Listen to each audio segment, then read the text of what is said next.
Good evening. My name is Dr. Dayanand Sagar. I'm a resident doctor in Karnataka. I'm also the president of Karnataka Association of Resident Doctors. This video I'm making because I feel very helpless being a resident doctor in India right now. I speak in this video not just on behalf of Karnataka, it is on behalf of all the resident doctors of India. Yesterday, the central government has come up with some draconian laws which everybody should know. The thing is, usage of final year MBBS students for COVID duties, postponement of NEET PG exams, and also extension of JR3, that is the final year PG services. Now, the world outside the medical fraternity today has woken up because IPL is indefinitely postponed. So in a country where entertainment is given more importance than healthcare, in a country where we want discount on drugs but liquor at MRP prices, the resident doctors are going through a lot, not just because of the virus but because of the administrators and the rules that they make. Let us take the steps one by one. Now, when it comes to postponement of final year MD, MS students or even super specialty final year students, you cannot postpone the exams because according to NMC guidelines, they are a JR only for a period of 3 years. More than 3 years they cannot work as JR. They have to be promoted as SRs. So you have to conduct exams within a stipulated time. If you are not able to conduct the exam within that particular time, then you have to promote them as SRs. You cannot keep them as JRs. But why government is wants us to work as JRs is because we can be used, not utilized, used, exploited as cheap labor at a lesser price, at a lesser designation, and our lives matter less to them.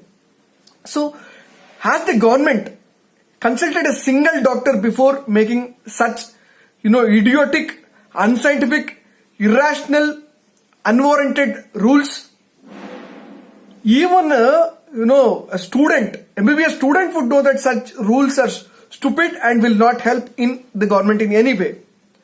In fact, if they want to retain the health forces, they could have promoted the JRs who have completed as 3 years and taken them as SRs and made them work as senior residents. Because when they can work in the COVID ward, when they can contribute in the pandemic, when they are able to handle the entire healthcare system when it is at its greatest crisis, then they're equally eligible to be promoted, to have passed the exams. But why government is not doing that? As I said, they want to exploit us more and more against the laws. So they mold the rule like the way they want. When you want them to work, so you will be a bonded labor, because JRship or PG life is a bonded labor. So they are making this as a bonded labor to exploit. Now let us come to the issue of postponing NEET PG exam. The rule makers or the decision makers have no clue or no idea. They are not at all aware of what an MBBS is, what NEET PG is, and what MDMS is. If at all anybody had any idea in the rule makers, they would not take measures like postponing exams indefinitely for 4 months. Somebody who has prepared exam for this particular exam, nearly around 2 lakh doctors who are preparing seriously since last 2 years, many of them preparing for last 3 years, at least 1.5 years. For them, you cannot tell we will give you 1 month time, you revise everything and come. For people of non-medical fraternity, let me tell you, this is the most competitive exam. Okay, though you may feel that UPSC has more competition, cracking a NEET PG is one of the toughest in the entire medical career. So if you tell you come and work for 4 months and then go back and read for 1 month, do you think they are going to do that? And the answer is a clear no. They would continue to read because whatever they have spent time for last 2 years, they don't want to ruin that even though they want to contribute. So what best thing they could have done? They could have conducted the exam. They could have, once they conduct the exam, students would not be, burdened by the academic burden about the studies, about their preparation. They need not have to worry. Once the exam was over, they could have come back and served. Or even they could have hastened the counseling process. If they did the counseling process, students would join all over the medical colleges in the entire country. They would contribute there. And then, the students who are not able to crack the exam and get a seat, they could have been used as non-academic junior residents across the country. But however, Government of India has come with stupid rule saying that, they would give you 100 days, Sanman certificate or something. I am telling you on behalf of all resident doctors of India, from Resident Doctors Association, we will give some Sanman certificate to our Honorable Prime Minister if you invest 100 days in healthcare system. Uplifting healthcare system, if you dedicate yourself for 100 days, we will give you some Sanman certificate which you can utilize further. Now, you need to also understand the mindset of the NEET PG aspirants. Now, neither can they study nor they can come and work. Because when it comes to coming and work, though they want to contribute, whatever they have read, they would not be able to revise within a period of 1 month. So, the exam was scheduled on Jan, let me tell you. But the government then postponed the exam without any definitive reason to April 18th. Now, from April 18th, they said exam would be in June. And from then, now they are telling it will not be conducted up till September.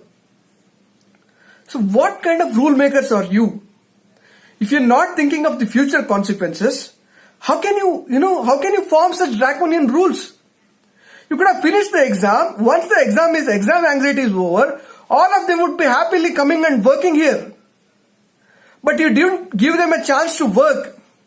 And also now probably you have a threatening tone when you tell that you should have that 100 days certificate with you. It will give preference. Are you telling that if they don't have 100 days certificate, they are not eligible to write the exam?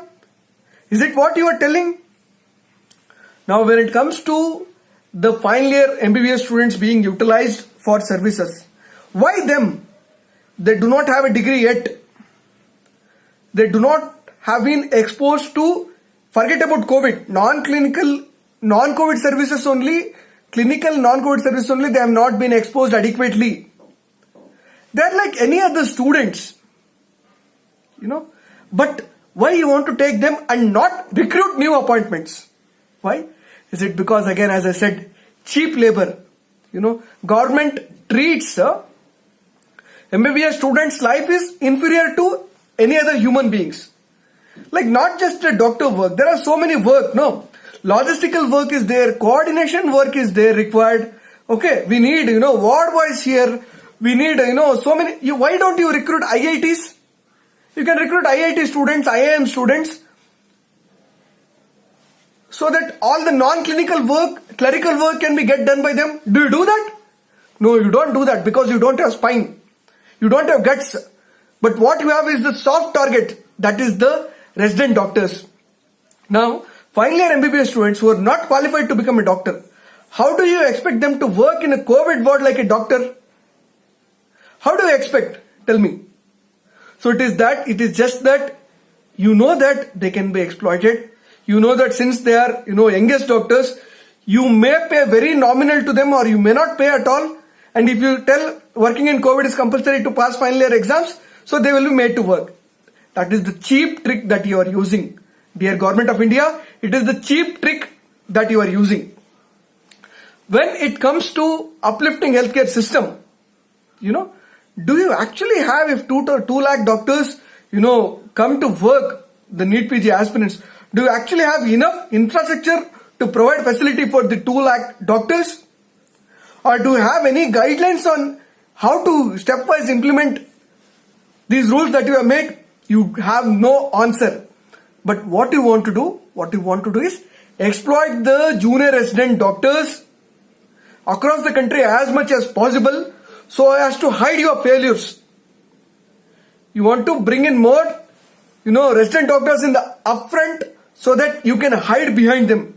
Your failures can be masked by them. This is such a cheap gimmick that you are playing. Now, when it comes to upliftment, what you could have done? You could have paid a very good risk allowance to resident doctors. You could have passed the final years and said, do not worry about exams and academics. This is a lifetime battle that you and we are fighting together. We will pay you accordingly for the services that you are doing.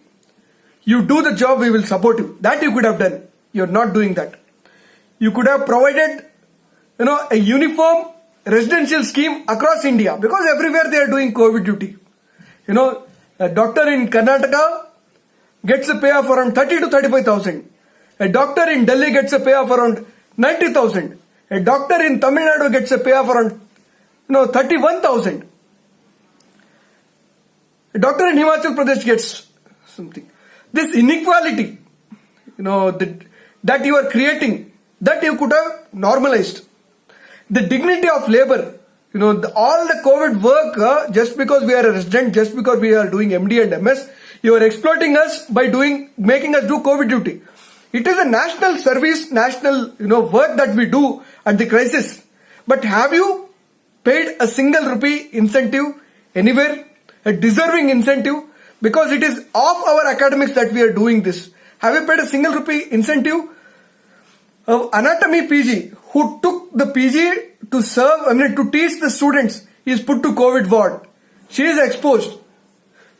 A pharmacology PG, who thought she would do a 9 to 4 PG life, is put on night duties. Somewhere a dental resident, who wanted to, lead a peaceful and calm life, is now put in the triage area and the casualty where, she has to receive abuse and other things. Have you considered paying incentives for this? And what about the academic loss that we are going through? Just because it is a national duty, we have been doing our duties. But what about the academic loss that we are facing because of the COVID? Have you considered about this? Whatever all the 3 rules that you have made is utter nonsense.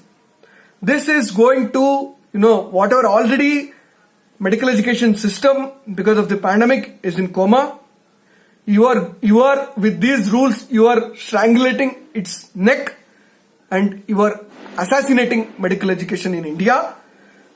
We, all the resident doctors in India, demand for, first thing is promoting JR3s as senior residents and asking them to continue to work with SR pay and risk incentives.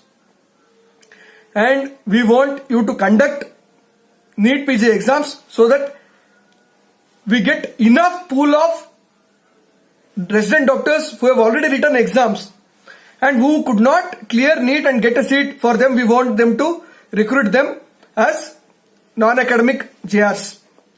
Before taking final year MBBS students, you recruit more doctors. You offer them pay and you recruit more doctors. Don't, play with the lives of innocent MBBS doctors. We hope it reaches till the PMO office. Please share this video with everyone. The thing is, more than the pandemic, these rule makers and their moronic and horrifying rules troubles the resident doctors in India. Share this video as much as possible until it reaches probably the rule makers, the PMO and other people with the hashtag Save Medical Education. Thank you.